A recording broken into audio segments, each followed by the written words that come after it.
Mm,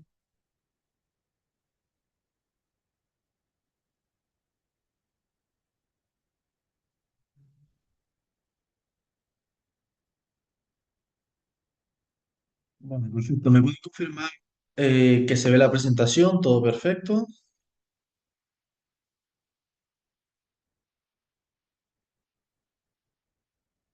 Sí, se ve. Vale, muchas gracias. Bueno, pues comenzamos ya en esta sesión con lo que viene siendo el tema 4, que trata sobre análisis y visualización de datos mediante herramientas low-code. Bueno,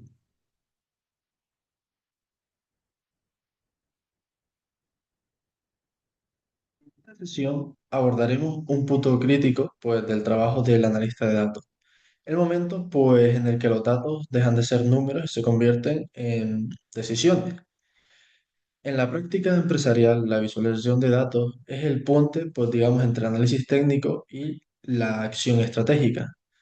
Un modelo estadístico o un dataset bien trabajado no genera impacto, pues si no es comprensible, pudiéramos decir, para aquellas personas encargadas de tomar decisiones, como por ejemplo, pues directores comerciales, responsables de operaciones o incluso equipos ejecutivos. Por ello, pues este tema se centra en cómo transformar tablas y métricas en representaciones visuales claras, honestas y orientadas a negocios. A lo largo de la sesión, pues vamos a emplear Power BI como herramienta de referencia, no por ser la única del mercado, sino porque representa muy bien el enfoque low code de, que hoy demandan las organizaciones, que viene siendo básicamente rapidez, escalabilidad, bajo coste de mantenimiento, entre otras cosas.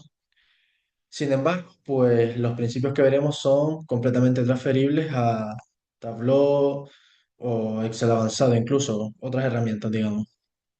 El objetivo, pues, no es aprender botones, sino adquirir ese criterio profesional. Vamos a pensar siempre en eso, en escenarios reales, pues, por ejemplo, reuniones de seguimiento, comités de dirección, cuadros de mando comerciales o incluso informes operativos. Dado que visualizar datos, pues, no es únicamente decorar informes, es reducir la incertidumbre y acelerar la toma de decisiones.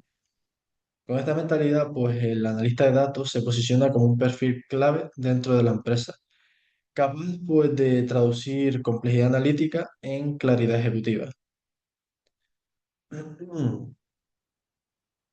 Bueno, los objetivos de este tema están directamente alineados con las competencias que el mercado laboral exige en un analista de datos moderno. En primer lugar, pues se busca comprender los fundamentos de la comunicación visual aplicada a los datos. Entendimiento no, entendiendo, mejor dicho, cómo percibe la información el cerebro humano y cómo reducir la carga cognitiva del usuario final. En segundo lugar, se pretende, pues, que el estudiante sea capaz de diseñar dashboards interactivos y funcionales utilizando herramientas low-code sin depender del desarrollo de software ni programación avanzada como ya hemos visto hasta ahora. Pues esto es especialmente relevante en entornos empresariales donde se requiere agilidad y autonomía. Otro de nuestros objetivos clave es aprender a automatizar la actualización, distribución y supervisión de informes, eliminando tareas manuales y repetitivas y reduciendo el riesgo de errores operativos.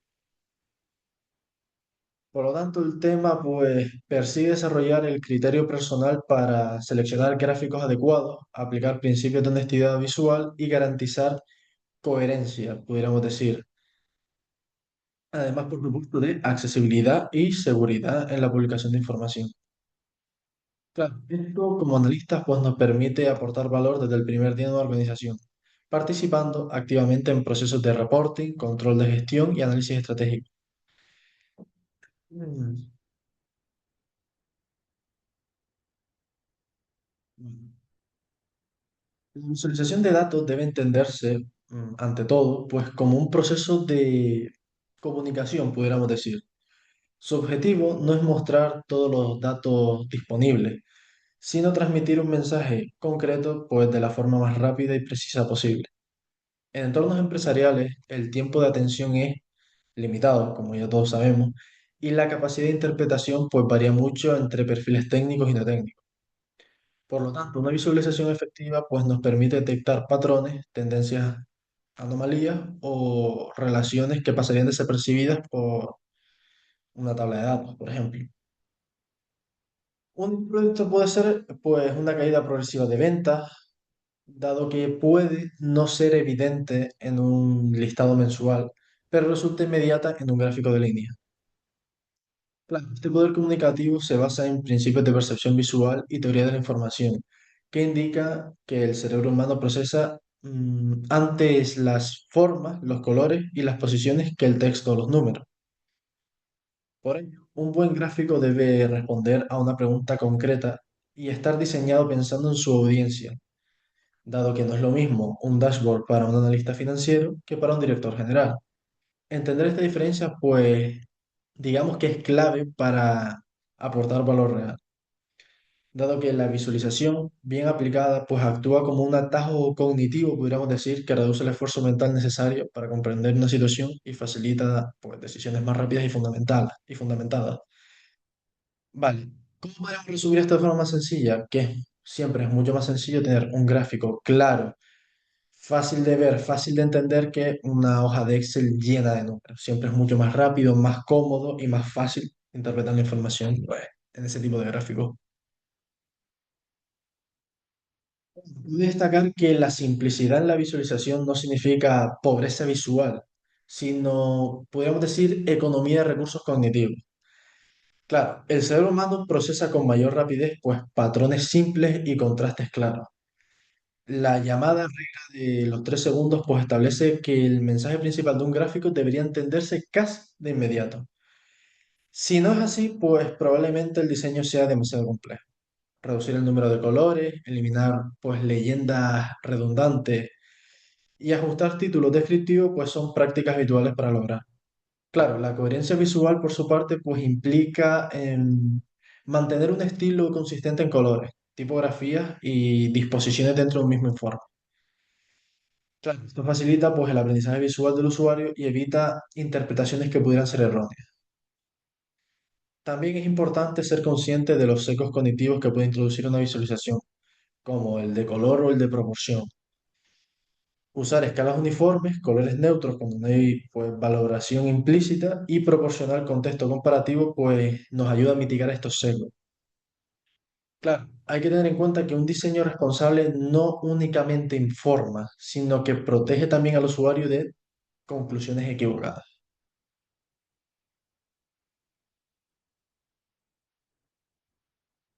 Mm. Un dashboard, pues, es una composición integrada de visualizaciones que ofrece una visión global y sintética de un conjunto de datos relevantes para, pues, la toma de decisiones, obviamente. Su función principal es permitir comprender el estado de una actividad en cuestión de nada, segundos, identificando rápidamente qué está ocurriendo y en muchos casos el por qué. Un dashboard eficaz combina indicadores pues, claves de rendimiento, gráficos analíticos y elementos de interacción que permiten explorar los datos sin perder la narrativa principal. En Power BI y otras herramientas low-code, pues el diseño de dashboard se realiza de forma visual partiendo de un modelo de datos previamente preparado. La estructura pues, suele seguir un patrón de lectura natural, de izquierda a derecha y de arriba a abajo, situando los KPIs más importantes en la parte superior y los detalles en las zonas inferiores. Decisión, pues responde, mejor dicho, a cómo los usuarios escanean la información en pantalla y pues maximiza lo que viene siendo la eficiencia cognitiva. Un buen dashboard pues no es simplemente una colección de gráficos, sino una historia visual coherente pues orientada a negocio.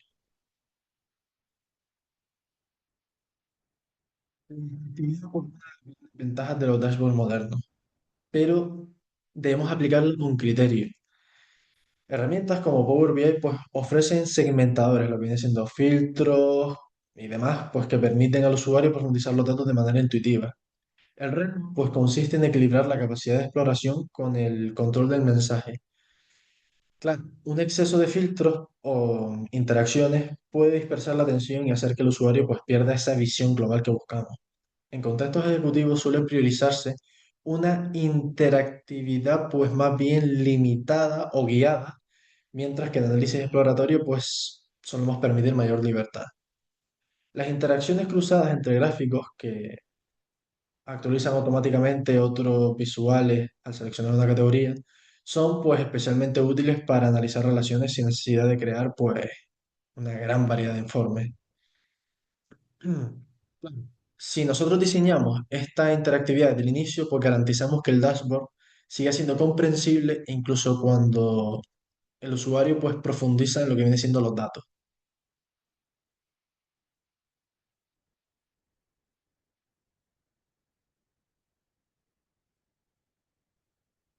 Hasta aquí todo bien, ¿verdad? No he hablado muy rápido, todo claro, ¿alguna duda?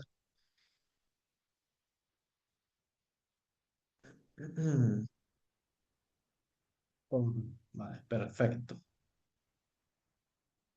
Bueno, ahora venimos a la adecuada elección del tipo de gráfico, porque muchas veces, pues eso, elegimos sin pensar, pero realmente esto tiene mucho más peso del que pensamos, dado que es una decisión crítica en cualquier proceso de visualización. O sea, no se trata únicamente de una cuestión estética, de que me guste más un tipo u otro, sino de precisión y claridad. El gráfico adecuado depende obviamente del tipo de variable, el objetivo de visualización y el nivel de detalle requerido. Para comparar categorías, por ejemplo, los gráficos de barras y columnas, pues son los más precisos, obviamente, ya que el ojo humano, pues, percibe mejor las longitudes que las áreas. Para analizar tendencias temporales, los gráficos de líneas permiten identificar patrones, estacionalidades o cambios bruscos. Cuando el objetivo es mostrar composición, pues se recurre a gráficos apilados o de cascada, limitando el uso de circulares a casos muy simples, pudiéramos decir. Para estudiar distribución y relaciones entre variables numéricas, pues los gráficos de dispersión o histogramas o incluso los boxplot son los más adecuados. Claro. Aquí voy con esto. Esto acaba de sonar muy rápido, pero el ser humano, o sea, es mucho más sencillo para el ser humano cuando vemos distintas categorías en un gráfico de barras, ver que una es el doble que otra, un poquito más o un poquito menos si son barras. ¿Qué pasa? Si tenemos el típico gráfico de tarta, el que es redondo con triangulitos, claro, muchos veces vienen acompañados de porcentaje en cada triangulito, en cada color. ¿Por qué es esto? Porque a nivel visual al ser humano le cuesta mucho ver las diferencias o sea, entre diferentes porciones, por así decirlo. Entonces, claro, el gráfico de tarta, el de los triangulitos, el redondo, está muy bien si tenemos algo muy simple y muy obvio. Por ejemplo, el 80% de algo frente al 20%, pues es como de ver. Pero cuando queremos precisión real, es mejor utilizar gráficos de barras, dado que, como comenté anteriormente, el ser humano identifica de forma más rápida y más cómoda la longitud que el área. Si tenemos una barra más larga que otra, está claro. Vemos cuánto de más larga es respecto a las otras. Sin embargo, cuando tenemos ese gráfico de tarta, pues si no acompañamos de un porcentaje, cuesta mucho visualmente. Me lo invento, si tenemos un 15, un 18, un 13, un 27, pues si los tenemos todos juntos, parece que es el mismo porcentaje todo. Es muy difícil de visualizar. Entonces, yo los relegaría a pues casos muy simples y muy obvios.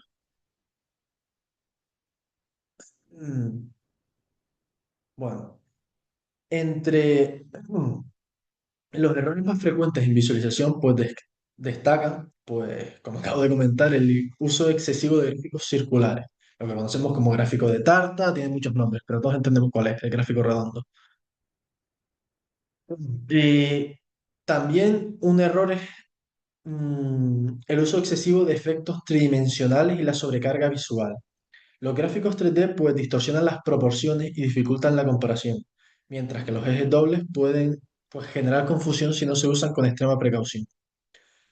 Otro error habitual pues es mostrar demasiadas series en un mismo gráfico, lo que reduce pues la legibilidad y la capacidad de análisis. Al final, en dashboard corporativos, la coherencia y la simplicidad pues deben primar sobre el impacto visual. Claro. Evitar este tipo de malas prácticas, pues es una señal clara de madurez profesional y refuerza nuestra credibilidad como analista de datos ante usuarios de negocio. Sé que puede sonar muy simple, pero imaginemos lo siguiente: tenemos un gráfico de barras. Claro, si tenemos cuatro categorías, o sea, cuatro barras, cinco, seis, Es algo fácil de ver, pero imaginemos que por alguna razón queremos hacer un gráfico con 50 categorías. Claro, vamos a tener una cosa tan compacta, tan apilada, que cuando una persona mire va a decir, vale, ¿qué estoy viendo? Porque los nombres van a aparecer muy juntos debajo de las barras muy estrechas, y no vas a saber qué estás viendo. Va a aparecer una serie temporal en lugar de un gráfico de categorías. Entonces, claro, este tipo de cosas hay que tenerlas muy en cuenta porque no lo pensamos hasta que después de haber limpiado los datos generamos el gráfico y decimos, vale, eso no tiene ningún tipo de sentido. O incluso gráficos 3D que pueden distorsionar cómo vemos realmente las proporciones, porque si lo vemos, imaginemos, como un mapa de una ciudad, no desde arriba, sino un poquito de lado. El típico, cuando sobrevuelas con helicóptero sobre una ciudad que ves los edificios en 3D, pues igual, si tenemos gráficos así, cuesta en 3D ver si un edificio de atrás es más alto que uno de adelante. Es un poco lioso, te tienes que fijar bien. Entonces, siempre priorizar gráficos en 2D y tener un número, en el caso de que usemos categorías razonables de visualizar, y sobre todo dejar los gráficos circulares, los de tarta, para casos muy sencillos, casos súper obvios en los que, por ejemplo, vemos, nosotros tenemos un 80% de cuotas de mercado, la competencia tiene las tres empresas de la competencia, un 10, un 5 y un 5. Eso se ve súper claro, que nosotros somos más, o sea, tenemos un porcentaje más alto, pero con porcentajes muy similares, pues no se ve tan bien. Vale. Una vez diseñado el informe, la publicación en la nube pues permite que la información esté disponible y de forma centralizada y controlada. En Power BI, este proceso se realiza a través de Power BI Service, donde los informes se publican en espacios de trabajo y se asignan permisos pues según los roles. Compartir información no consiste solo en enviar un enlace, sino en garantizar que cada usuario vea única y exclusivamente los datos que le corresponden. Para organizaciones con muchos usuarios, las aplicaciones de Power BI permiten distribuir contenido de forma masiva, manteniendo pues el control de versiones y evitando duplicidades. Este enfoque es clave e imprescindible para el gobierno del dato y la escalabilidad del reporting en entornos corporativos. ¿Por qué? Porque claro, nosotros queremos compartir, pero hay datos más sensibles, datos menos sensibles, datos que corresponden a determinados, que pueden ver determinados roles, datos que no deberían ver otros roles. Entonces es muy importante a la hora de subirlo establecer permisos. ¿Por qué?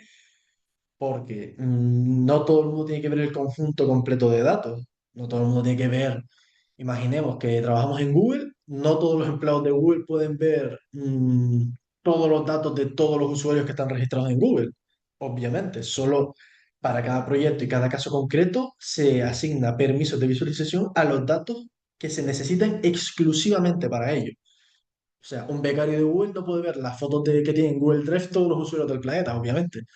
Pues claro, esto es a lo mejor un caso muy grande, pero se puede extrapolar a lo que estamos hablando. Es importante compartir de forma segura estos datos con las personas que corresponden y sobre todo los datos únicamente necesarios para dichas tareas. No sé si lo he explicado muy enrevesado. De momento todo bien.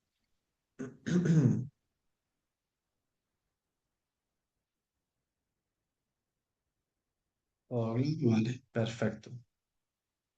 Bueno, la automatización, pues es uno de los mayores beneficios de las herramientas low-code de analítica. Programar por ejemplo, actualización automática de datasets, regenerar informes sin intervención manual y distribuir resultados de forma periódica, pues reduce drásticamente el esfuerzo operativo y el riesgo de errores. Además, la configuración de alertas permite notificar a los usuarios cuando una métrica supera pues, un umbral definido, facilitando una gestión proactiva. Claro. De nuevo, en la práctica empresarial, pues un dashboard automatizado se convierte en un sistema vivo que acompaña al negocio en tiempo real. Mm. Ello, pues, nos libera como analistas de datos de tareas repetitivas y permite centrarse en el análisis y la interpretación, aportando mayor valor estratégico a la organización, o sea, aprovechando mejor nuestro tiempo, podríamos decir.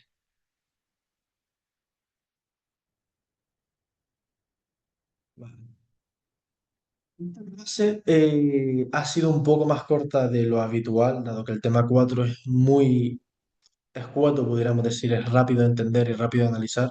Insisto, tiene mucha más información en las diapositivas, pero con lo que quiero con lo que nos quedemos es principalmente que, aunque nos pueda parecer algo secundario, algo trivial, una tontería, visualizamos la información es casi igual de fundamental a cómo obtenemos las conclusiones o incluso las conclusiones per se. ¿A qué me refiero con esto? De nada nos sirve tener nosotros mismos como analistas todo claro si a la hora de trasladarlo a equipos de negocios, estamos hablando SEO incluso, quien sea, no podemos transmitirlo de forma eficiente, nos dejamos mucha información por el camino. Por eso es indispensable tener claro cómo transmitir esta información, qué gráficos usar, qué debemos evitar y sobre todo qué información debemos compartir. ¿A qué me refiero con esto? A lo que hablamos antes de ni toda una empresa, aunque sea analista de datos, puede ver todos los datos, ni nosotros debemos acceder a más datos de los que nos conciernen. Esto es indispensable. Por lo tanto, como conclusión, podemos decir que a lo largo de este tema hemos visto cómo la visualización y el reporting automático convierten los datos en un activo accesible y útil para todas las personas de la organización. Hemos repasado, pues eso, los principios de claridad, honestidad y simplicidad, el diseño de dashboard interactivos, la selección adecuada de gráficos, muy importante, y los procesos de publicación y automatización. Todo ello, o sea, con todo ello, pues conseguimos configurar un entorno de competencias esenciales para cualquier analista de datos profesional. Como pues en el siguiente tema daremos un paso más incorporando técnicas de inteligencia artificial aplicada al análisis y la visualización, explorando cómo los modelos y la IA generativa empiezan a integrarse en herramientas analíticas para aumentar, pues, todavía más el impacto del dato en la toma de decisiones.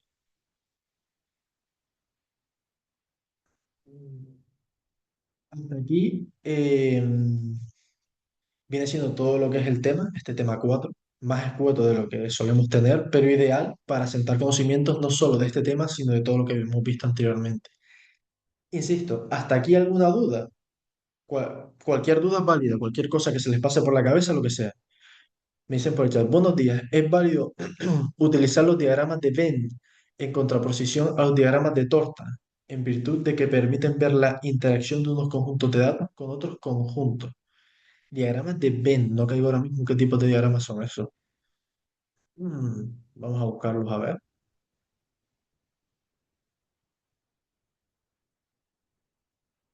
Diagramas de Venn. Ah, amigo, vale, los diagramas de probabilidad condicionada, sí. Bueno, de probabilidad, sé que no, pero vamos a decir. Ah, amigo, vale. Esto, claro, insisto, no es que esté prohibido utilizar diagramas circulares, diagramas de tarta o diagramas de Venn, simplemente que podemos diferenciar los diagramas de este estilo en dos categorías, los de longitud y los de área. Por ejemplo, diagramas de bar. Siempre intentar priorizar los de longitud. Aquí, pues tenemos claro que esta barra es mucho más larga que esta y que esta es mucho más corta que esta. Por ejemplo, esto sería un mal ejemplo de diagrama, porque es en 3D, entonces tenemos que intentar, pues eso, evitar en 3D, porque tenemos las escalas detrás, pero claro, esto es un poco difícil de ver exactamente qué está a la altura de esto, está un poco más abajo, un poco más arriba, esto es a lo que me refiero con el 3D. Sin embargo, aquí sí tenemos completamente claro a qué altura está dentro de la gráfica. Aquí con el 3D, pues no sabemos si está a la altura de esta línea, si está un poquito más abajo, si por el 3D está más arriba. Entonces, es un claro ejemplo de por qué tenemos que evitar el 3D. En cuanto a lo que comentamos de los diagramas de Venn, siempre hay que intentar priorizar los diagramas de longitud a los diagramas de área. No significa que estén prohibidos de usar, significa que hay que usarlos con cabeza. Por ejemplo, este mismo, a ver que tengo el chat por aquí. Si lo vemos aquí, claro, de primeras puede parecer muy bonito porque hemos los entre cosas, pero si queremos saber si este área, se está viendo el ratón, ¿verdad? Para explicarlo. Eh, se está viendo el ratón, ¿verdad? Para explicarlo. Sí, señor, sí se ve. Perfecto. El tema de los diagramas de área es que esto queda súper bonito, redes sociales, no tiene todo, pero claro, si tenemos esto y queremos decir si es más grande esta porción de aquí o esta porción de aquí, a lo mejor en cálculo matemático esta es mucho más grande que esta, pero en cuanto a visual, entendemos. Cuesta cuando empezamos a meter muchas cosas ver si uno es mayor que otro. Sin embargo, en barras eso siempre queda claro. Entonces yo únicamente pues dejaría los de área si queremos mostrar información muy con pocas categorías, muy simple. Si ya conforme vaya avanzando la complejidad de esa información o de las interacciones entre sí, yo ya tiraría más por diagramas de barra. Dice Omar, creo que depende más del tipo de información que quieras mostrar. Si son comparaciones, funciona mejor barra. Si es algún valor en el tiempo, sería un diagrama de líneas. Si quieres hacer distribuciones, sería histogramas. Así con todo. Correcto. Siempre hay que utilizar el histograma, iba a decir el gráfico, que más se adecua a nuestros datos. Pero la regla general es evitar 3D y utilizar diagramas de área únicamente cuando la información sea súper sencilla. Porque claro, esto aquí queda muy bonito. Pero si tenemos que enseñarle esto, ¿cómo explicamos que este de aquí es más grande que este? Es complicado de ver. Parece que estos son casi todos iguales y ya está. Entonces, para ver ese tipo de comparaciones, siempre es mejor el de... Insisto, si queremos hacer algo más sencillo, venimos a diagrama de tarta, el típico circular. Claro, si tenemos esto es un claro ejemplo. Aquí es muy difícil ver si estos dos son uno más grande que otro, si este es más pequeño, es súper complicado. Por eso siempre vienen acompañados de, como podemos ver, porcentajes. Porque claro, este del 20 y este del 25, si no lo pongo en número, a lo mejor cuesta un poco verlo.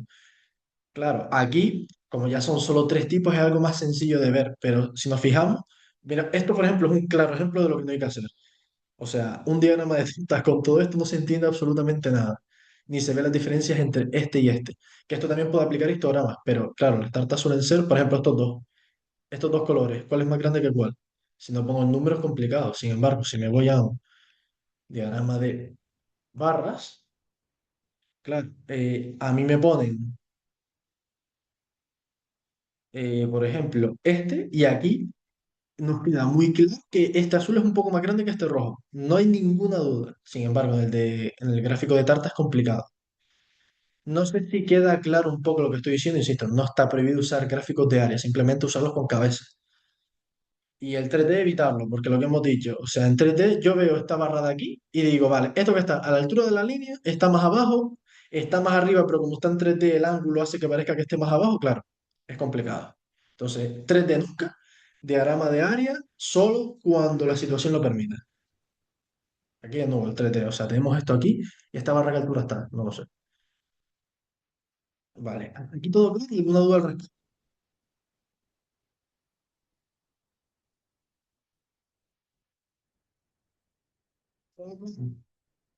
Mm,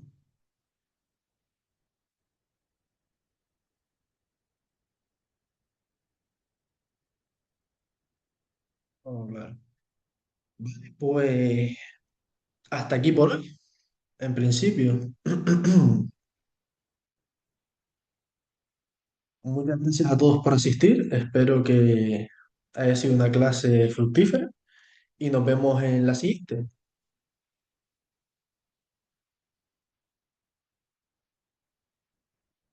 Gracias a ustedes. Gracias.